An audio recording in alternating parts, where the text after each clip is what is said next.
Thanks, guys. Thanks for being patient with me. I see we have on Counselor Allen. Thanks for joining us. And Counselor LeVar Click Bruce. Good to see my colleagues on here. And Mr. Young, no, Pat Roach, and Rick. I'm going to butcher your last name, man. Garib? Garib. Garib. Yes, See, Garib. and I should have did it with my Spanish. The I is E in Spanish, but you never know. So nice to meet you, Rick, and Same here. thanks for joining us. Hey, All right, Rick, on Zoom, you could pass as Mike Fenton. Or I'm gonna have to Google him. I don't know if I agree. I'm at home. It's a remote view, but I thought it was Mike. I don't know. I agree with you on that one, Tim. Sounds good. All right. Well, without further ado, Mr. Young, no, I will let you get on with the program. Thanks. Thank you, Counselor. Today we have two reports to present. They both are at Springfield Public Schools. One is the Big Y gift card follow-up review, and the other is the first student transportation contract review.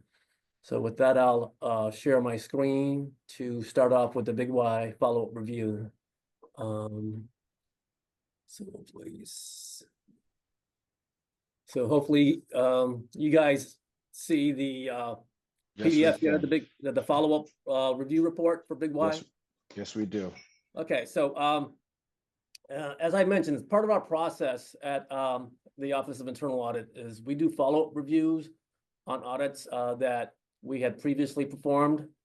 We had done this gift card gift card audit at Springfield Public Schools back in 2021. So just as a background, the school department provides Big Y gift cards to school principals, teachers, and staff so that they can purchase miscellaneous supplies for school-sponsored events. They're also issued to students as incentives for their academic performance. So in school year 2020, expenditures on Big Y gift card amounted to approximately $65,000. It was a bit higher in 2020. It was closer to $100,000. So in that original audit that we performed in 2021, we found that there were some Big Y gift cards that were unaccounted for and unsecured. So as you know, gift cards are like cash. They're very mobile, and they're like, identity is not necessarily associated with gift cards. So it's very incumbent. It's incumbent upon the custodian to protect gift cards and make sure that they're properly accounted for.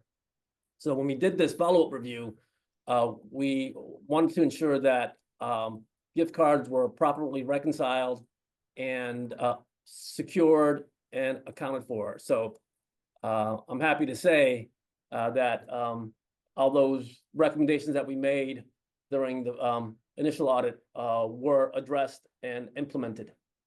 So there was pretty much a straightforward review. So our process here is to update the audit committee on this follow-up review. Any questions? Yeah, so you're saying this is a follow-up to a 2021 audit? report?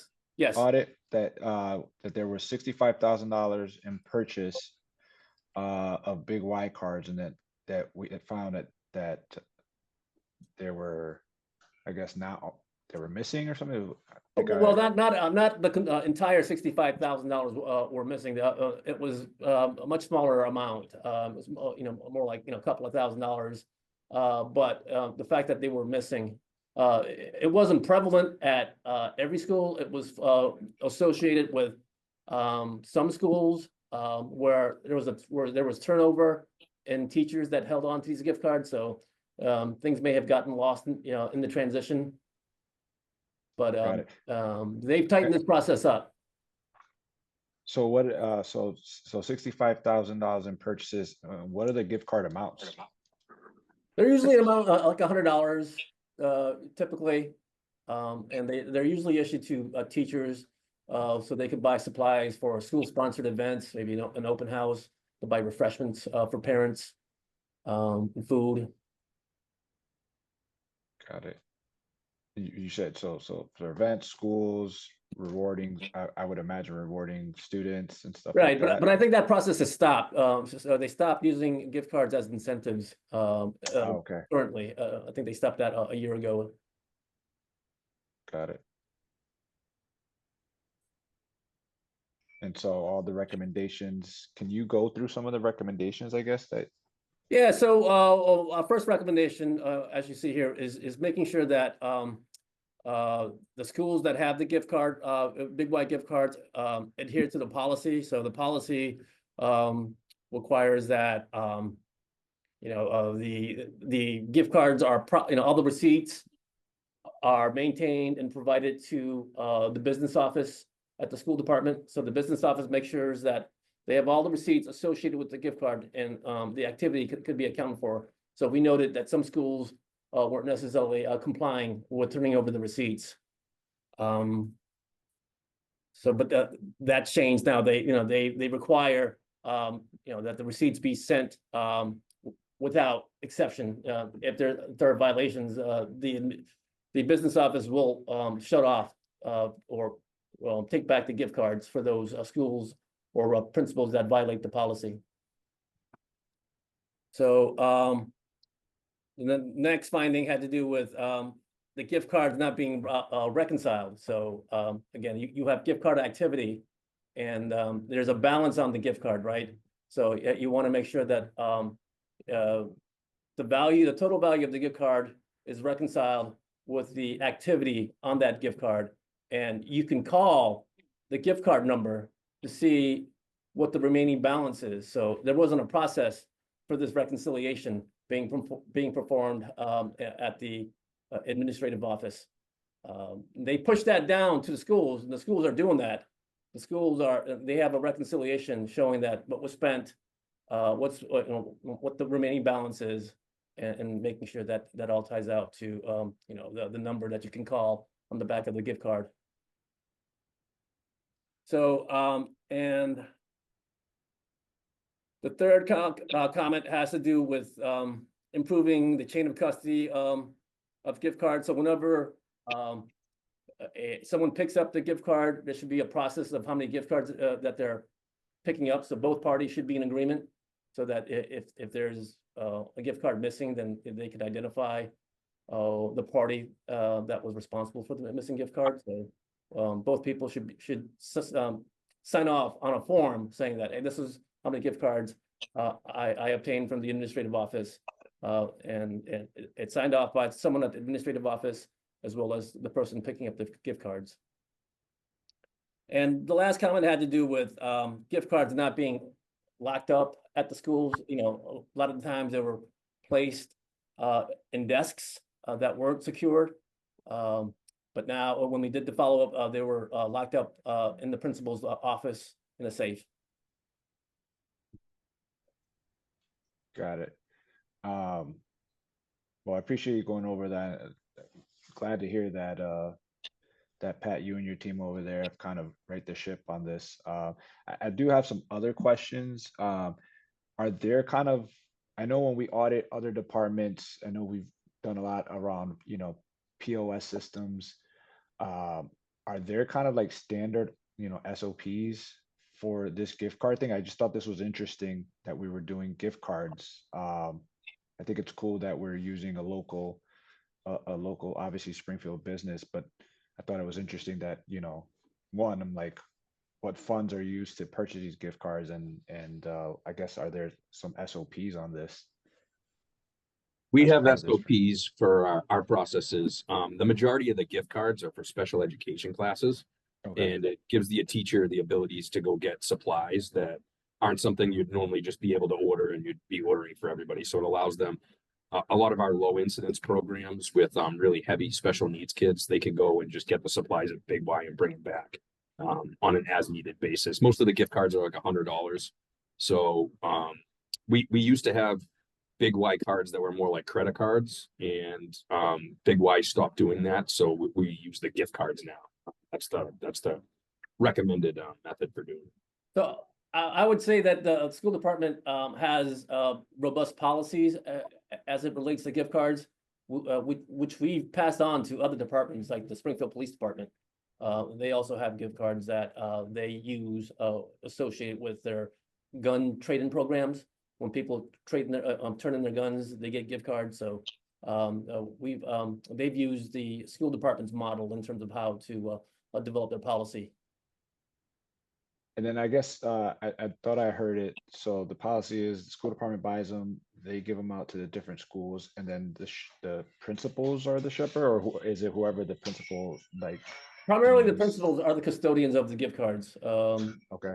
They have them in a safe, and whenever a teacher requests like a gift card, they go and request it, and there's a sign out sheet in terms of how many gift cards are issued to a particular teacher, and that's both signed off by the principal and the teacher. I think that's all the questions I have. Any of my colleagues have any questions? Yeah, I do, Jose. Or yours? Can you hear me? Yes, we can. Yeah, okay. Yeah, I'm just curious about it. And you know, Pat already answered the question about standard operating procedures, but you're in a situation in the schools, and not to bring back a bad memory or anything, but there was that problem with the student activity fees a few years ago, 10 years ago, whenever it was. And that's another situation where there's, like, on a decentralized basis, there's cash being handed out. And that's kind of like this. Are you using the same procedures, Pat, for something like this as you would have in that? I mean, the improved procedures? Yeah, there were no procedures when the Putnam incident happened, and Putnam had hundreds of thousands of dollars in that account. So by using these gift cards, right, small gift cards that we hand to people, we know who got them, we have the chain of custody, we have a reconciling process, we're mitigating potential loss. Unfortunately, anything can be stolen in a school, but we believe our processes mitigate loss as best we can. Okay, that basically is my question. It just sounded like another potential when you have a decentral, 50 schools or something where you're, hard to come up. And I'm sure, Young and the auditing people have, good procedures for how to keep track of stuff when it's so decentralized. But now I'm all set. Thank you, Pat. I'm all set, Jose. All right.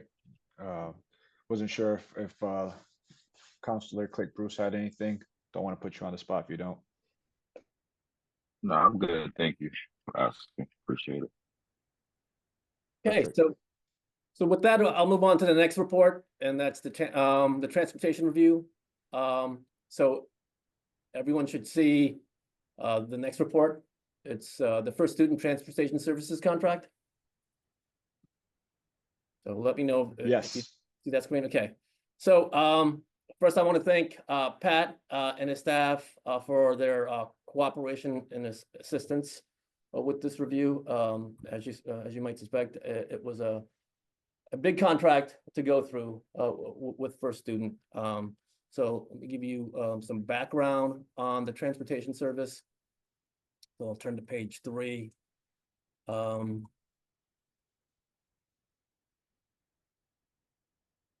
So the district provides free transportation for its eligible students. It's usually 1.5 miles for students in kindergarten through grade 5, and 2 miles for students in grade 6 through 12. It's typically from home to school and school to home.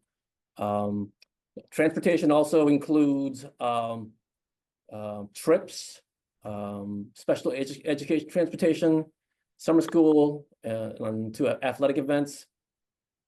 The largest vendor for transportation is First Student.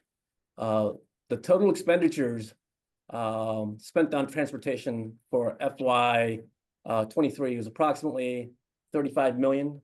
Of that, First student had the majority. I think it's at approximately 23.7 million for that fiscal year. So turn on the next page. Go back up here. So the school department has a transportation department. They have 6 full-time employees and 6 part-time employees. They're responsible for monitoring the contract, the transportation contract with First Union. First Union has a fleet of 296 school buses, of which 263 are active on a daily basis. So that's a little bit of background about First Student. So moving on to our objectives and scope. So our primary objectives for this audit were twofold. One, to ensure that First Student's compliance with the key contractual terms, and the other is to evaluate the efficiency and effectiveness of the transportation's department's oversight of the contract. So our scope was fiscal year 23-24. And with that, I'll jump right into the specific findings. So our first finding had to do with a performance audit. I mean, a performance bond. So a performance bond provides assurance that a vendor is going to perform or fulfill its obligations. So the contract requires that a performance bond by the vendor be obtained for the 100% bid price, which was approximately 27 million annually. So what we found was that First Student didn't obtain the performance bond for the school year that we looked at, 23-24. And by doing so, First Student saved some premiums annually. We estimate that could have ranged from 270,000 to as high as a little over $1 million. So the risk here is, without a performance bond, the city's at risk for non-performance. So what we recommend was that the school department implement procedures to ensure that a performance bond is in place prior to renewal, and they work with the Office of Procurement in doing so. So once we found that a performance bond was in place, we reached out to Pat and the Office of Procurement right away to let them know that, hey, this is an issue. So they contacted First Union and made sure that a performance bond was in place for part of the year that we looked at. So it ended up being about 13 million for school year 23-24 that First Union put in place. And I believe this dates back, the non-performance bond dates back to 2020, the time of COVID. I think that they stopped getting a performance bond because school wasn't in session. So, and when school resumed, I think this probably fell through the cracks and they never got one. Any questions? So yeah, question is, so for this performance bond, so I appreciate the answer, because that was going to be one of my questions in terms of the COVID year. So essentially we didn't have a bond in, I'm assuming we didn't have a bond in place for any of the 2 school years before that. Yes, that's correct. Okay. All right. And so that's what this total down here is that 270 to whatever, to 1.35. That's the annual premium savings. That they would have saved by Right. not having the bond. Right. So there's a cost incentive for a vendor not to get a performance bond because they don't have to pay that amount in annual premiums. And essentially the city, I guess, well, thankfully, they had no issues, and it seems like in fulfilling their contract, because we would have had an issue had that not happened and that not having it. So the recommendation is for them to get this bond, and I'm assuming, Pat, that's something that they've agreed to. Yes, as soon as we found out about it, we contacted First Student, and they immediately went and got a bond for the remainder of the school year. So we worked it out with them pretty good. Okay. All right. Yeah, so it's important to have these performance bonds in place, especially with a contract this size, with a vendor like First Union, because they're not easily replaceable. It's a huge contract and a huge service. Well, yeah, I mean, we've got a large, we're the second largest school district in the state, and yeah, that's I would say we we dodged the one there for a couple of years. All Yep. right. Okay. All right. So I'll move on to Can I Yep. ask a question there? Sure. Sure. Go ahead, Um, Counselor. Thank you, Mr. Chair. So Pat, what would happen if, like, the performance bond, say it comes in, like, my only experience with performance bonds is I know on housing projects, when we approve something at the planning board or whatever, and a potential housing project is approved, a performance bond, they can't go forward until there's a performance bond, because they could start building the houses and then run out of money and leave the project half done. And the city is left with having to finish those streets and stuff. That's my only exposure to performance bonds. Well, how would that work in this area, Pat?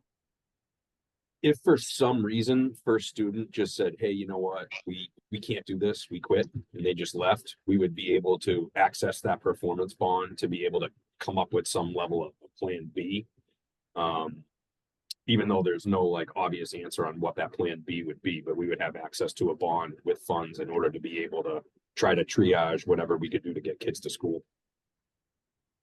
Okay. That's what I figured. I just didn't know. It seems like, I don't want to use the word monopoly, but it seems like they're mostly the only game in town. And certainly you know more about that than I do, but it would put us in a pickle, a huge pickle. 263 buses used every day. Wow. Or in operation. But what was the amount? 13 million on the bond or something? 27 million. 27 million. Yeah, well, it sounds like you're on top of it. I had never thought of this before. And I guess my only vote would be, or my only comment would be, that this should be part of the critical path to approving a contract, that we don't approve a contract until this is in place. Usually bonds, that's what the Office of Procurement makes sure it's done before they issue the contract. That's what they do with the construction bonds and everything. But we added a process in the school department, so when it comes to us for approval, we'll double check that it's in there. Okay, yeah, I mean, on operational level, just comparing it to my only other experience with this stuff is with Phil Dromey and the housing projects. He said, it's been approved, the planning, blah, blah, blah, the planning board, but they haven't given me a bond yet, so there's no going forward until that. So just in another venue, the same concept, another venue. So, okay, Councilor Delgado, I'm all set with that one. Thank you. Thanks. That actually sparked a couple other questions for me. So I saw that the bond here was for 27 million. I noticed that their contract was for roughly 24. Yes, but it's I believe the bond is based upon the annual bid. That's what the contract states. So why is there a difference between the annual bid and what they actually, I guess, got paid out? Is that based off of their contract? I guess I don't know what The contract could be, contracts. my understanding, the contract could be, the bid is just an estimate when they, bid on a contract. Okay. And I the see what you mean. contract could be somewhat close, but maybe different. Yeah. So they bid at this thing and we got it. All right. Yeah. And then I guess my question is also, what are some of the, I guess milestones or things that they're supposed to hit in this contract? Is that some, like, are there like high level, Pat, like, obviously you've got, you're transporting students from, August through June, but are there other kind of key milestones within that contract that they're supposed to hit? Yeah, we actually have a fine section in the contract about their performance. So this performance bonds is really if they like can't fulfill the contract, right? But we separately have penalties when their service isn't up to standards. So for example, if they have buses showing up late, we can fine them and or not pay for those buses. And last year we handed over pretty significant fines to first student. It's the first time ever we've done that, because as it says in the contract, the fines are there only when it really warrants it. It's not really to fine them on a regular basis. But they didn't have enough drivers last year, and it was pretty poor service. And so we did everything we could to make sure that they hired drivers and they got our students to school. And so far this year, they've done a much better job. Yeah, I remember hearing about that. I know back in COVID, we had a huge issue in having drivers in general, where the governor had to get the National Guard involved. So I'm assuming it's been a struggle to recruit and hire people, as it is everywhere else. But I was just curious more on terms of like this performance bond. Is it, what is it that the contract, like, what are they supposed to hit other than get the kids to school and get them there safely, right? I wasn't sure if there was any other metrics or things like that that the contract stipulates that they have to cover. So, all right. Anybody else? Yeah, through the chair for the question or more of a comment. That was going to be my comment and or question, I should say. When we're doing these contract negotiations, for me, obviously public safety is key for all of us, actually. But is there any communication or contract negotiation regarding bus monitors? Yes, I do know it's a struggle to find folks, but what are we on the lines of that? Or is there any discussion at all in these contracts? So we have a contract with our bus monitors. We actually it wasn't even, their contract wasn't up, and we gave them a pretty significant increase last year with the hope to hire more bus drivers, because we're having a really tough time. Rick may be able to answer some more specifics on exact numbers, but we're short bus monitors. They're district employees, they're not first student employees. Got you. Yeah, so we've been doing a lot of social media blasts just to try to get the public to apply for these jobs. They're part-time jobs. Sometimes, most people are looking for full-time employment with benefits. So that's definitely one of our challenges. And like Pat said, we did increase the hourly wage to try to get more interest. It has helped, but it hasn't been too impactful. Yeah. We're still experiencing some challenges to fill those positions. All right, understood. Thank you. Yep. Thank you, Chair. No problem. Did I hear you, Rick? You said that the bus monitors they're not first student employees, they're SPS employees? Yes. Correct.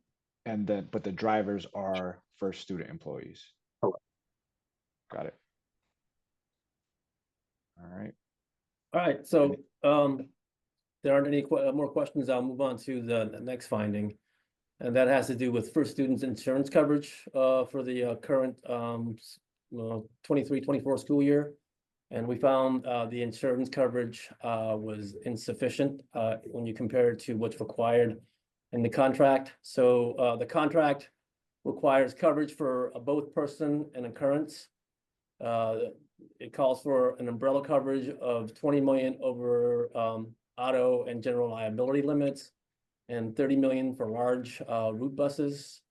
And the vendor is required to provide an insurance certificate by February 1st of 2024, or 60 days prior to the expiration of the contract. What we found was, the umbrella was for 15 million rather than what was just stated. And the insurance certificate was not provided to Springfield Public Schools, but it was only provided when we had asked for the insurance certificate. So the risk here is if they don't have adequate insurance coverage, then it poses a risk for the school department and the city. So again, we're recommending that the school department work with procurement to ensure that there is an insurance certificate for the appropriate amount as specified in the contract before the contract is renewed. Now, if they want to change terms of the terms of coverage, then we're also recommending that the school department work with the legal department to determine if there should be a change in the actual coverage. Any questions? I have a question when it comes my turn. No, go ahead, Counselor Allen. Just in general, I mean, you watch the news every so often, and a school bus or a bus goes off the road and people are killed or seriously hurt. I don't know if that happens. I'm sure we have small accidents or something. You know, what's our risk in terms of something like that happening, where there's some horrible things that happen? You know, I know you're talking about insurance, and I might have missed a detail in there or something, but is the city at risk of, because we are generally don't have insurance. That's one of the things I've learned in City Hall. We don't carry insurance generally, and but you know, where you're we also don't in City Hall. We have people working on things and trucks and tractors and trash trucks and stuff, but we don't really in the city side cart people around that much.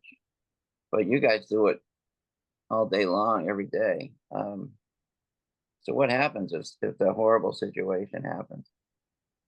Luckily, that's never happened. However, you know, a bus carries 40 to 60 kids, you know, could carry upwards of 60 kids on it. And that's why we make the vendor carry that level of insurance in case something catastrophic ever did happen. And would that that wouldn't eliminate, I mean, let me just, you know, speculate. So that happens and their insurance comes into play, and it, you know, it provides some sort of damages or whatever to people and families, but doesn't eliminate their right to sue us or something like that, to take further action. Is that true? They can always sue the city. We can't stop them from suing the city. I think even if they had, you know, $100 million policy, they could still sue the city at the end of the day if they wanted to. Is that something that there's ever been? I don't know. That just seems game for a separate meeting sometime. And maybe there's not much more to say, but you know, that's an awful lot of risk. I've never thought about it till I'm just sitting here now. And Yeah, it may be no other further answer, but we believe we're covered appropriately, but we're happy to review and see if there's other best practices. yeah, occasionally we get hit with, you know, a legal situation. We had one that was 6 million a few years ago, and those are it was at the risk of being 27 million, which is what, and it got negotiated down to 6 million. But those things are killers, and I'm not trying to be funny at all. I'm just saying, wow. Anyway, Young, I just suggest maybe that there should be some discussions about that, just so we know. Mhm. That's all, Councilor Devato, Mr. Chair. Thanks. Anyone else? I would say, I mean, that's kind of concerning, the coverage. I mean, I was reading here, can you explain to me, so they had it for per occurrence, but not per person. Right. So that would, if I understand this, and I'm not an insurance wizard, so per occurrence, there's essentially a max that they would have coverage, but if something happened to individual students or driver on the bus, there was no coverage for them. That's my understanding. Say that again. My question was, on here it says that the contract requires coverage to be both per person per occurrence, but it only showed per occurrence. So like my question was, so there was only a max per occurrence to cover whatever happened, but does that mean that the student and driver and whomever else on the bus were not covered, or they were just covered under this occurrence piece? They were only covered up to 15 million.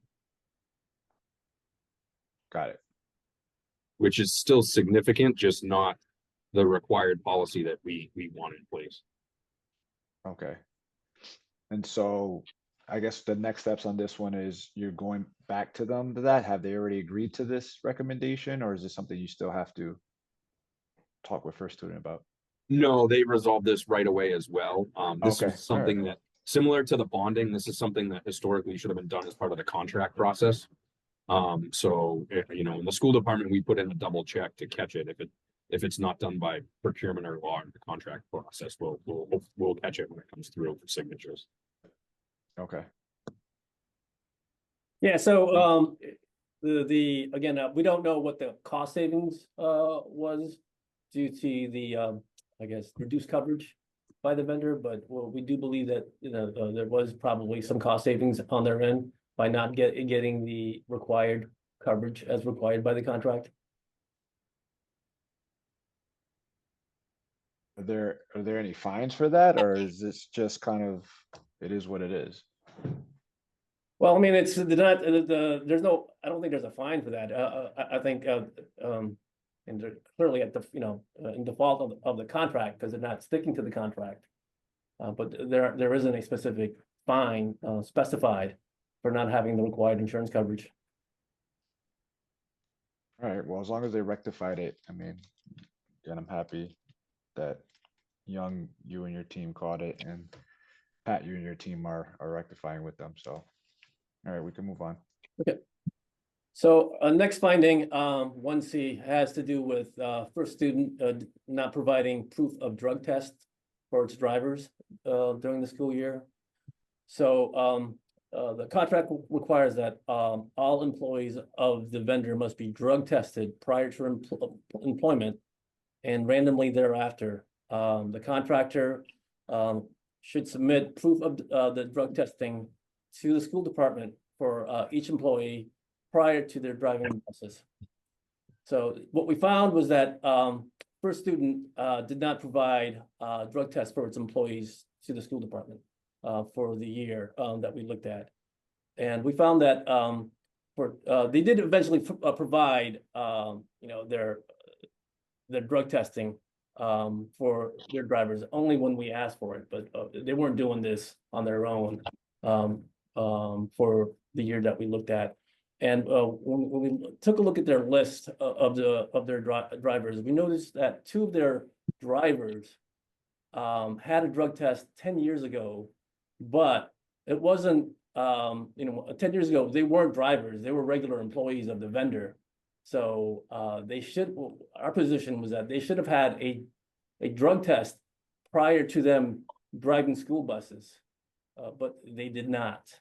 We also noted that there were some inconsistent forms that they had used to document their drug testing. So there's a standard federal form, I think it's called copy 2 of the federal drug testing.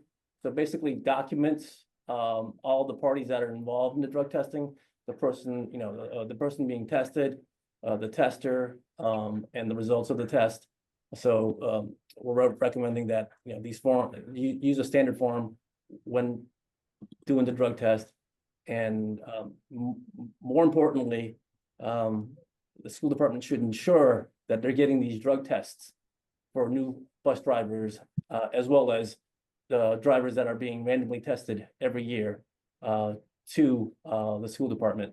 And there is a fine for not doing this in the contract. I think it's $250 per day per driver that the school department doesn't approve of the drivers on that listing. Pat, anything on that? Yeah, we had a whole bunch of processes in place that went away with a change in leadership, and we've since reinstituted them. All these bus drivers were drug tested. We just weren't asking for the results and double checking that work, which we should have been doing, and we're doing again now. So we appreciate that audit actually catching that and pointing it out to us, because I wasn't aware it wasn't being done. So when you say change of administration, you're talking about the change of the superintendent, so No. In the transportation department, somebody retired and somebody else took over, and some processes went away, and you know, we've since reinstituted them. all right. So you're saying they were being It was like done back in 2020 that this came about. All right, because I was not gonna lie, I was feeling a little frustrated for a moment there. And hearing this, I mean, these are our kids that are being transported, and to hear that they weren't being drug tested.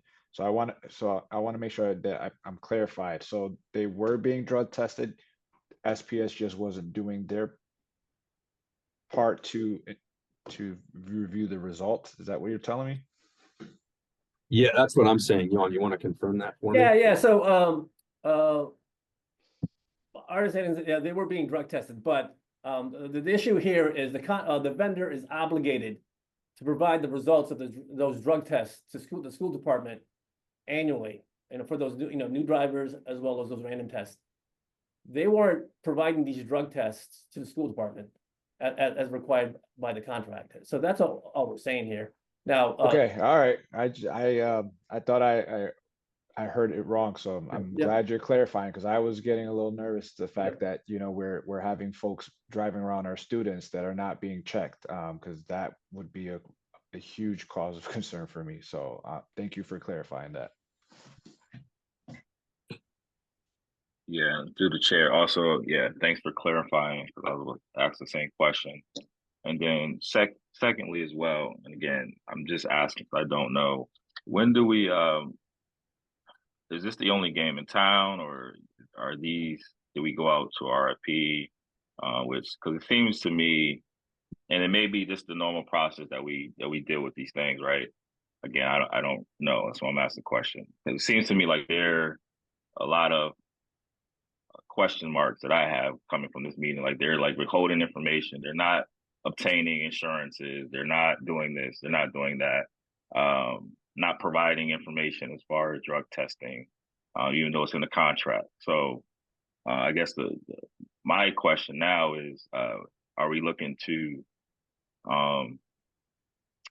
enforce these things to them? Reiterate that we need to have better communication. What is the higher levels conversation that we're having? Just so that way we're assured. That way, if we get questioned, that we can say, "Hey, no, this is what's going on. Pat Rose and his team is doing X, Y, and Z," and ensure the public that everything's okay. It's a great question. I appreciate the question. So, up until COVID, right, 2020, everything actually worked out really well. We had good processes in place, and First Student was a great partner. Yeah. COVID came, we shut down busing. We didn't even pay First Student for that whole entire year, if you remember. We saved money. When COVID came back on and we put everything back in place, they had a really tough time finding drivers. They had a change in leadership on their end as well. And we had a couple really, really tough years with First Student. And, we hope we're past that. And as far as the Springfield Public Schools side goes, Rick Garib and the transportation department, we have these processes in place where we're meeting with First Student, we're following up, and we're getting this information. And this audit report was really helpful in pointing out some of this stuff to make sure that we have our processes in place. Okay, awesome. Thanks, Pat. And thanks, Counselor Click Bruce, because you beat me to it. I was going to ask the same question, but I guess my question is, in seeing this, I was getting frustrated with it just keep stacking.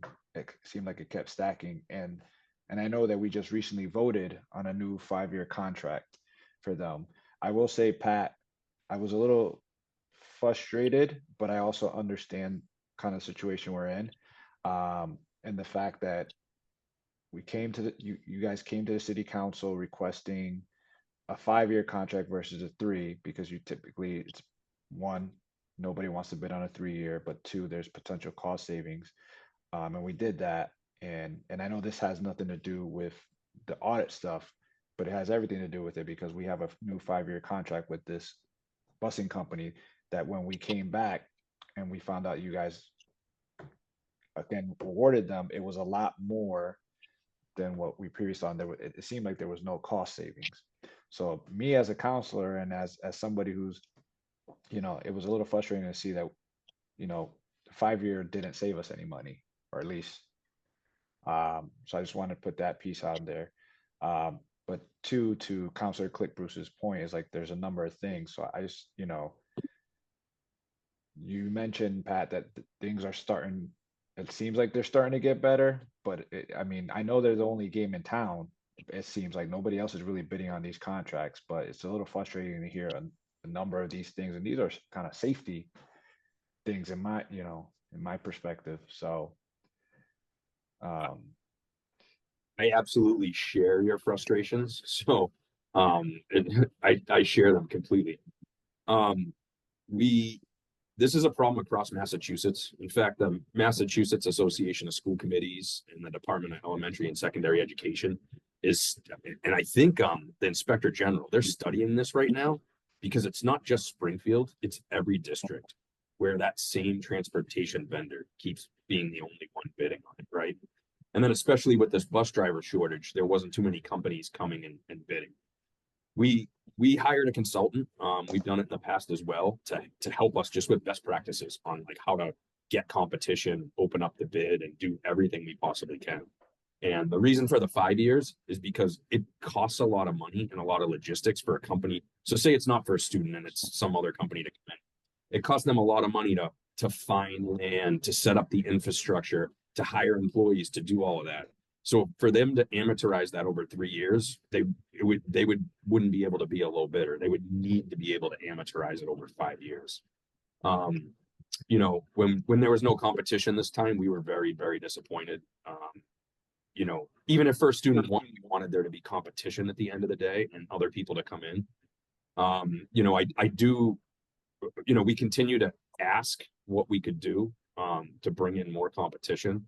I did get one, after the bid, our consultant, or right before the bid actually, but he suggested really the only other thing that we could consider in Springfield. He thinks we're doing everything we possibly can.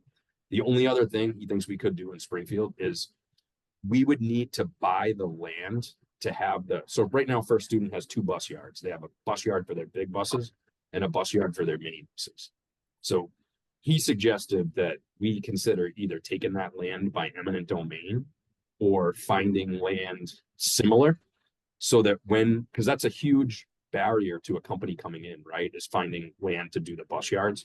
So, he suggested that if somehow we had some city land, or we had the ability for the city to offer land to a vendor, that may help us attract some more vendors as well. But I'm happy to work with the council on, we have 4 more years, but I'm happy to work with the council to for whatever recommendations, the council has to try to solicit more competition. all right, I appreciate that. I appreciate you sharing that, just because, this is going to continue to be we're going to need busing for the foreseeable future, right? And so that's an interesting idea about the purchasing of the land. I would imagine if that were to be something we did, you'd be able to lease it out to a potential other person or whatnot. So happy to continue having those conversations with you, because I know this is a big expense, and it's something that we cover on our end. So I just want to ensure that we do all we can on there. And then another question is, are we seeing similar, because I know that First Student is the largest contract, but are we seeing some of these same challenges amongst our smaller vendors? So when we went out to bid, I think First Student's increase was around 15%, which was actually what we were expecting, because in the last contract with First Student, we kept their inflation at 4%.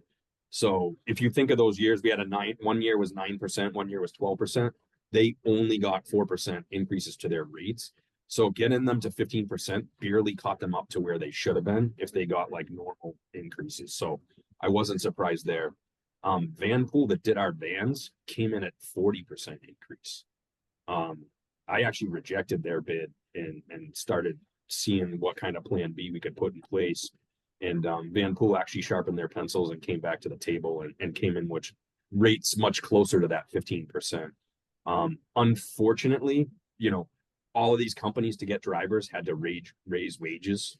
And so equipment's going up, everything's going up, gas is going, just general inflation is what's driving this at the end of the day. So You know, even though there's not a ton of competition, I don't think that that's the reason that everything's so high.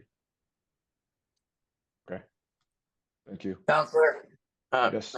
Mr. Chair, Yes, sir.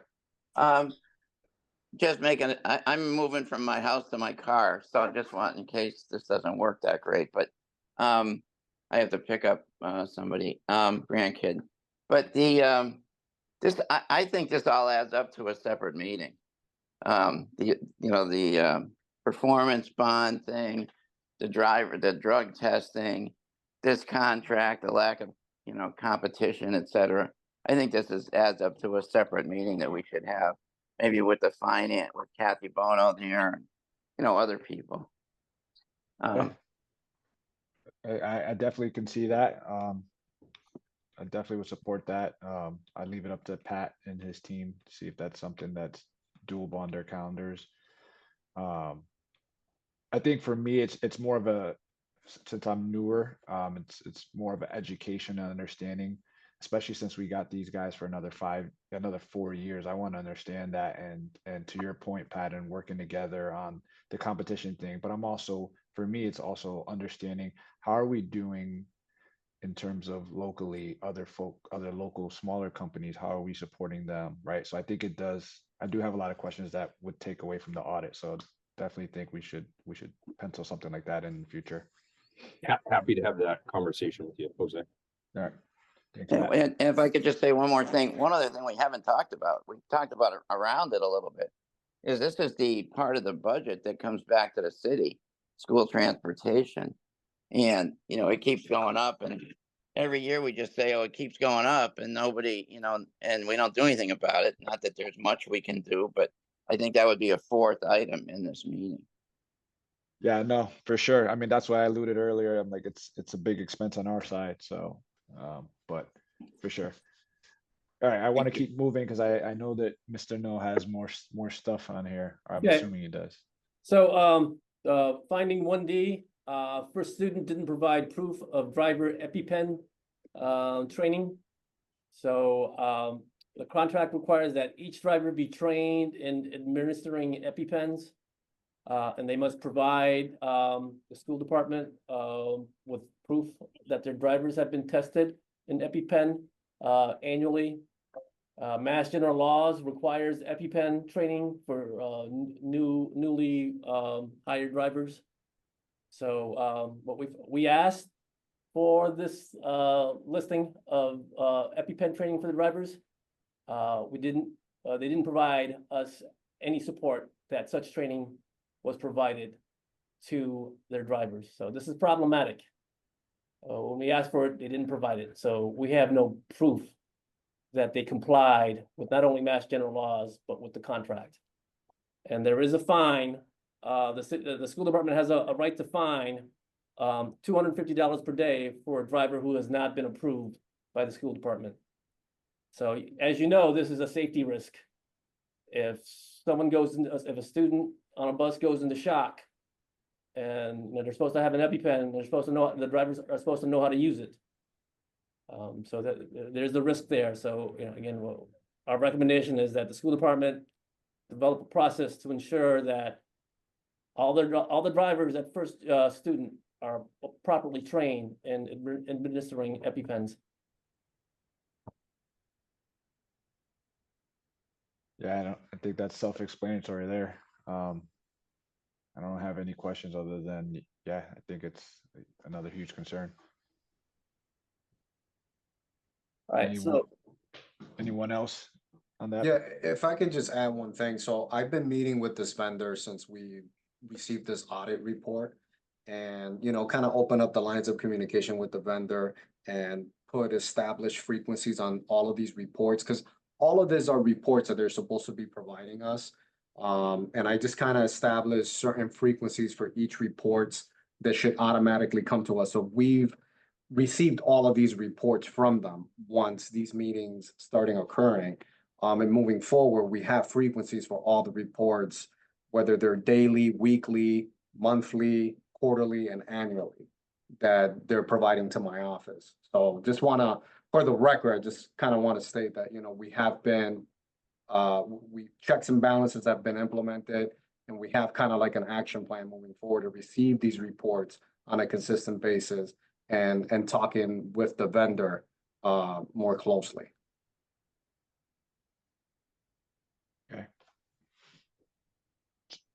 Just one last question. So I'm assuming you guys have talked to them already and they're gonna comply, or? They have already complied. Okay. I received all the reports and all of that from them. All right, got it. Thanks. All right, so I'll move on to finding 1E. First student may not have remitted excise taxes on their fleet. So the contract requires that all vehicles or their fleet be housed in the city of Springfield, and excise taxes be paid to the city of Springfield on the fleet. And they're supposed to provide proof of excise payment to the Office of Procurement by August 15th of each year. Likewise, they're supposed to provide a vehicle listing with the license plate and registration certificates issued by the RMV to the school department prior to the contract being renewed. So what we found was that they weren't, again, providing proof of excise payment to the Office of Procurement. They did ultimately provide a vehicle listing with registration numbers and such. So we compared that listing to the collector's office at City Hall, and the collector's office came back with their data, and we noted that the collector's office data was, I believe, 19 buses short. So it may appears as though that the listing that they provided us was overstated by 19 vehicles.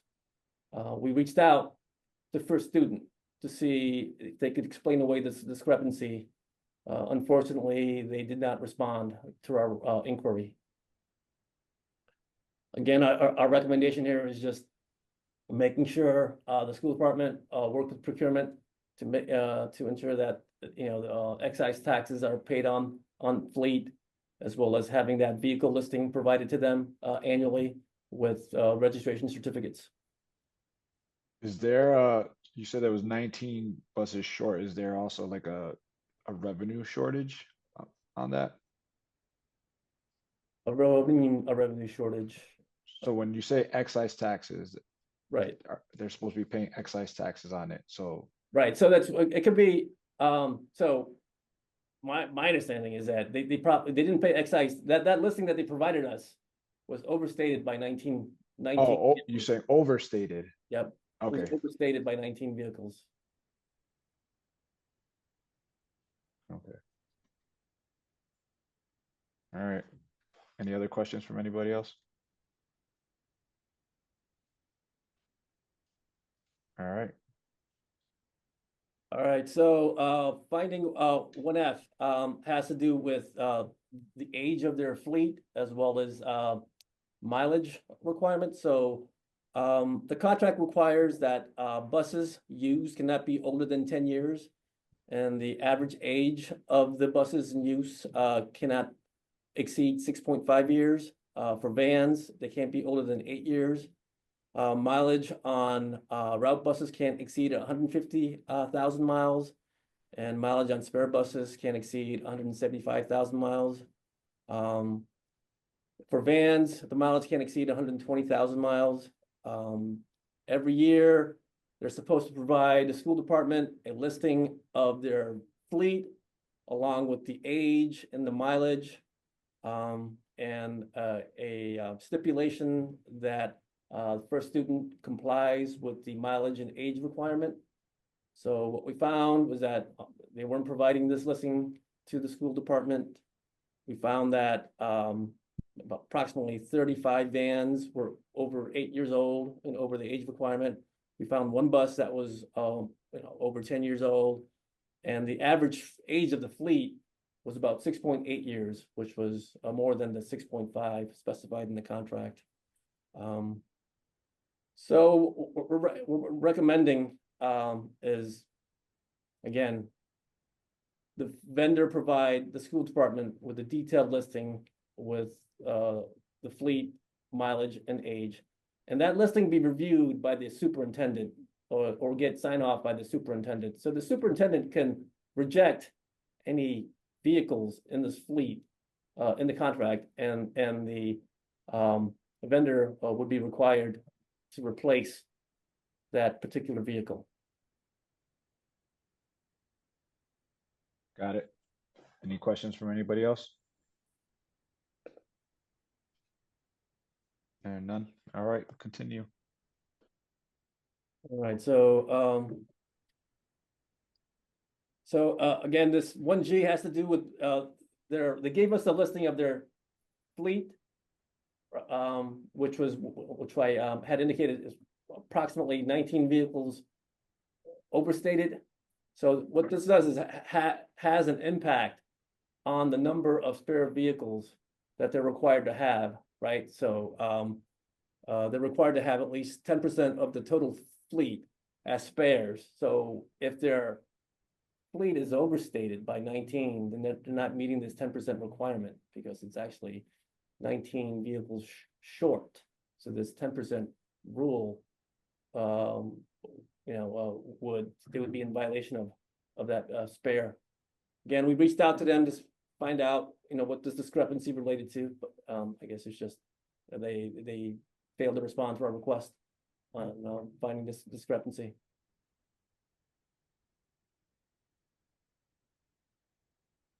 All right. Any questions? All right, you can keep moving. Okay. So let me just turn to 1H. Again, this ties back to reports that they're supposed to provide the school department. Well, we saw no proof of EpiPen training tests being provided.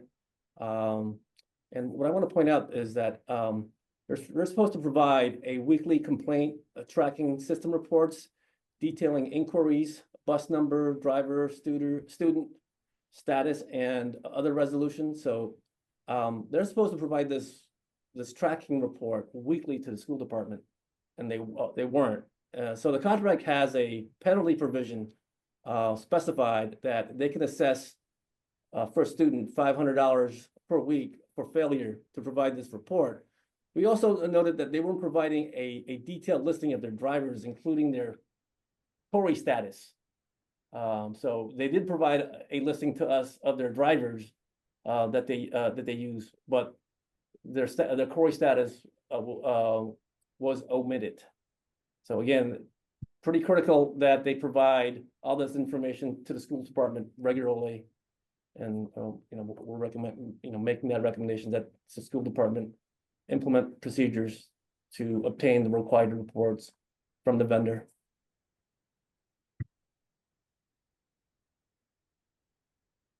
Have we implemented any of these fines? I've heard you mention multiple times that we have, the right to assess penalties. Have we assessed anything as of right now? So we last year assessed lots of penalties, all based on performance. We didn't do any penalties based on them failing to provide reports. While not acceptable, we felt like half of the fault was on our end because we weren't even requesting the reports as well. So, it was a failure on both parts, of which, we have as Rick was mentioning, we have all the practices in place. So we are getting all the reports now, but we weren't finding them because we didn't get the reports because we had never even asked for them. Okay. Thanks for that.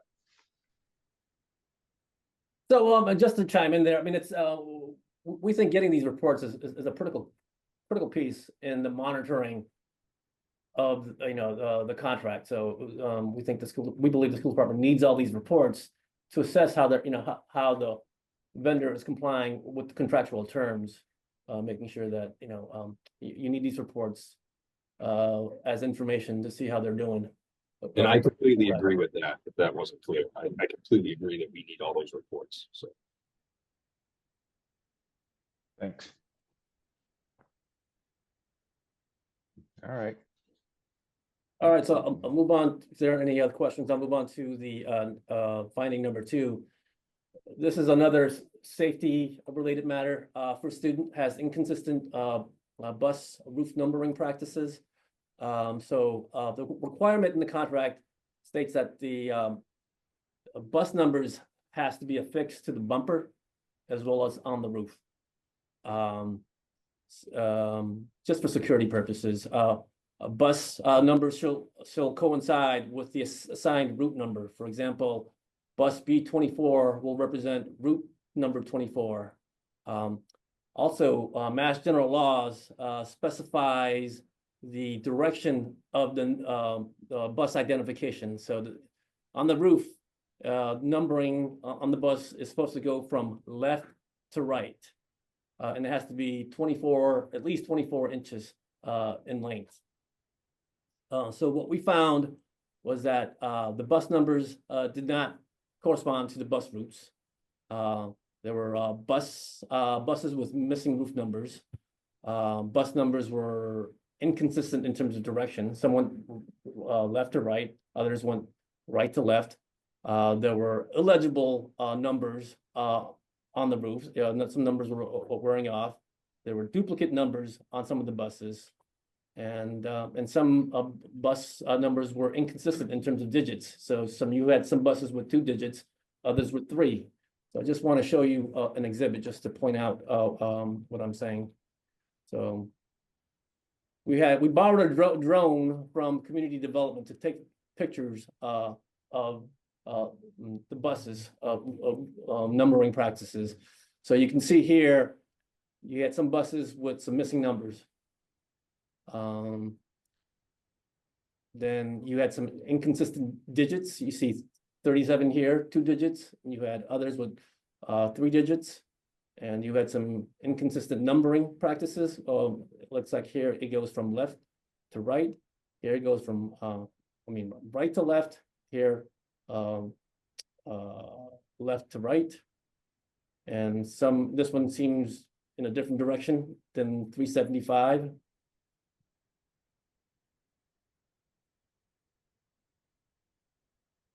And you can see some bus numbers that have been worn off here. And let's see if you can see some duplicates. And you got some duplicates here.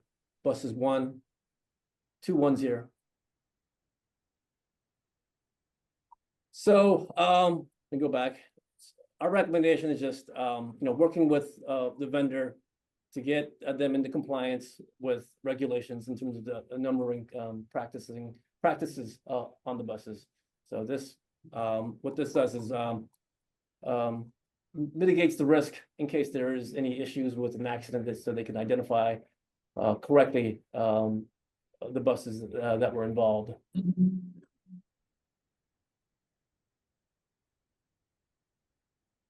Any questions? No, I mean, makes sense. You want that to be accurate, especially in an emergency. I'm wondering if that's just over time, different vendors that they probably use to do the different numbering. So, but. And the last finding I wanted to update the audit committee on is just the customer service at the transportation department. We think that there's room for improvement in dealing with parents at the transportation department. So currently, there are multiple ways a parent can contact someone in regards to a child's transportation. They can contact the transportation department, or they can call First Student directly, or they can call the student school. We found that the above is a fragmented process, causing many parents to be frustrated because they tend to not be able to talk to someone that knows entirely what's going on. So what we're recommending is that the school department establish one centralized and promoted phone number for parents to call, so there's no confusion as to whom to contact. It's just the transportation department you call to get an answer to your issue. And that the school develop procedures to log calls, proper intake, take the complaint and document it, and monitor it just to make sure that it's eventually closed out. And also comparing that call log to the report that the vendor is supposed to provide on a weekly basis on the weekly complaints. So we think that could be a better experience for a parent in the district. I would agree with that, just because as a parent and somebody who's had to call and called one, was told to call another, I can't imagine how frustrating that is for how many parents, especially when they're trying to figure out where their child is at. So I don't know what that solution is for you guys. Is that like an in-house thing or? Take that, Rick. Yeah, I mean, we have shared communication with all parents regarding the First View app, just so they can see their child. Because sometimes the bus could be delayed due to traffic, like 5 or 10 minutes, and immediately the parents are calling, which is understandable. But we've shared communication on and encouraging parents to get on the First View app, because that gives you live updates on where exactly your student is. Additionally, you are right. Sometimes they'll call here, and then sometimes they'll call the bus company, and then sometimes they'll call the school. And I think just kind of sharing with the parents and through school communication to contact this specific number instead of contacting 3 different places. Yeah, that could be nerve-wracking for any parent. So I'm actually glad to hear you mention an app, because that was going to be one of my questions is, what kind of technology are we investing in to kind of make this, but to hear that there's an app, I'd love to learn more about that at another time as well, because that's something that I didn't know about. So I don't know how many other folks know about it, but I mean, that's hugely important, especially to educate parents, to your point on getting on the app, right? And so I can share you some information via email if you want. yeah, that'd be great. Okay. Thanks. And that's pretty much it for this audit report. Well, I appreciate it. I know we went over by 14 minutes, but the stuff on here is super critical, important, as is every audit, but in particular this one. So I appreciate everybody's patience and kind of sticking with us, being over the 2 o'clock line that we try to get it in. So I think I have everything I have. Pat, you know how to reach me. Please give Rick my email, but per what Counselor LeVar Click Bruce mentioned earlier, and Counselor Allen, just want to make sure that we're understanding everything that's going on. And I appreciate you guys doing your due diligence on staying on top of this and correcting this, because I know it's on the vendor end. And so it's a lot. And to hear that there was, probably leadership changes and stuff like that, but still at the end of the day, I mean, these are our students, and, it's safety, is obviously of most importance, but I appreciate you and your team working on it and kind of righting the ship here, and hoping that this continues to improve sharply. But just to chime in, we will do a follow-up review probably in another 12 months. okay. So that we'll just follow just to make sure our recommendations have been addressed about the district. Thank you. Counselor Allen, I don't know if there's anything else you wanted to add. Yeah, I'll just reiterate what I said earlier. I think there should be a follow-up. I mean, I'm sure Young is talking about things in the future. I think we got cause to have a meeting again in a couple of weeks or 3 weeks. There's just too many things here that are shaky. So I understand the need to do another one in 12 months, but I'm a little unsettled over so many things that aren't right. And I think we should have a separate meeting with just Pat's team and our audit committee or something to prioritize these things, whatever it is. But this is to me, this is a live one. It requires kind of immediate action. Happy to work with the council audit committee on this, but all of these are now in compliance. Yeah, but we just not, that's all great, and it's not meant to be punitive. I'm worried. I'm worried about things that we weren't on top of. And what's the new contract we just signed, Pat? What's the term of that? 5 years. So we're in year 1 of 5. Yeah, so this is the time. You know, I know it's annoying to have to go through going through this again, but it's critical. One goof on the insurance side, and we're spending, you know, stabilization reserve or something on the insurance stuff. We have another insurance thing coming up that's you know, this is on the police side. This has nothing to do with schools, but a potential so not to mention the human side of this stuff, but the financial side is also critical. And I just think with what the report was today, it's on us to just follow up, just go through and see what the action was, and have a report that says this is now taken care of. Here's the process for following up. So anyway, that's my opinion. There should be another audit committee or some subsequent group that comes out of the audit committee that just gets together to make sure we're together on this. And then we bring Kathy Bono in as well as CAFO. So because there's a potential financial stuff here that we should all be aware of.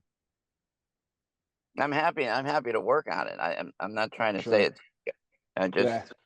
I just want to be respectful of time. I think, you know, we can have some conversations offline, but I just want to reiterate what Pat also mentioned too, is that many of these were part of the audit, but many of these are now in compliance. So, but to Counselor Allen's point is just, we want to make sure that they continue and that the improvement. So if the council, to his point, I don't want to wait a year to figure out that there's Sure. other Exactly. issues, right? We're So gonna do a follow-up sooner than that, and we could talk about time. I could talk about Pat with timing, just to make sure that all of these have been remediated to provide assurance to the audit committee. got it. Absolutely. That's it. Thank you. Thank you Thank you, guys. Enjoy guys. the rest Thank of the you. way. yeah, Have a- thanks everybody. Thank you.